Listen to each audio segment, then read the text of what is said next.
here's part 2 of the PVM-9L1 RGB mod.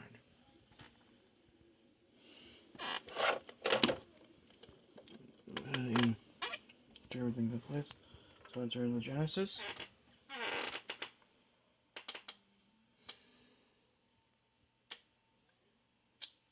As you can see, all the colors are there. Yeah, I finally figured out what the heck happened. The red connection was not all the way good, so let's go ahead and switch to composite mode. Okay, so here's composite mode.